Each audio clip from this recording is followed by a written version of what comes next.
தமிழ்நாட்டுல இருக்கக்கூடிய பெண்கள் எந்த அளவுக்கு பாதுகாப்பா இருக்காங்க அப்படின்னு. என்ன சொன்னீங்க? தமிழ்நாட்டுல இருக்கக்கூடிய பெண்கள் எந்த அளவுக்கு பாதுகாப்பா இருக்காங்க அப்படின்னு. நான் பொண்ணோட அம்மா பேசுறேன். என் பொண்ணு வந்து 7:50 மணி போல ரெஸ்ட் ரூம் போறேன்னு சொல்லி பள்ளிப்படத்துக்கு வழி போறேன்னு சொல்லி வெளியில வந்துச்சு. நான் திரும்ப வந்து ஒரு 10 நிமிஷம் பார்த்தேன், என் பொண்ணு காணா.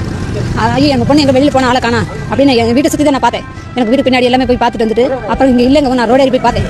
அப்பதான் பார்த்தா என் பொண்ணு வந்து இழுத்துட்டு போய் கற்பழிக்கப்பட்டு அந்த நிலைமையில கயலத்துல அறுத்து ரத்தத்தோட ஒடியாந்துச்சு. நான் லைட்டை விட்டுட்டு போனேன், தொலை போகும் லைட்டை பார்க்க ஒடியாந்துச்சு. ஒடியாந்ததுக்கு அப்புறம் தான் ஐயோ என்ன பண்ணாங்கம்மா அப்படின்னு போய் கெஞ்சினேன். சொல்லுவாப்பா பண்ணி அதால வாய் பேச முடியல, சைகை மட்டும் காடிச்சு ஓடுறாங்கன்னு கை காட்டுச்சு. என்ன நான் மட்டுமல்ல, நீங்கள் ஒவ்வொருவரும் ஐ டோன்ட் கேர் என்று சொல்லி நகர வேண்டும்.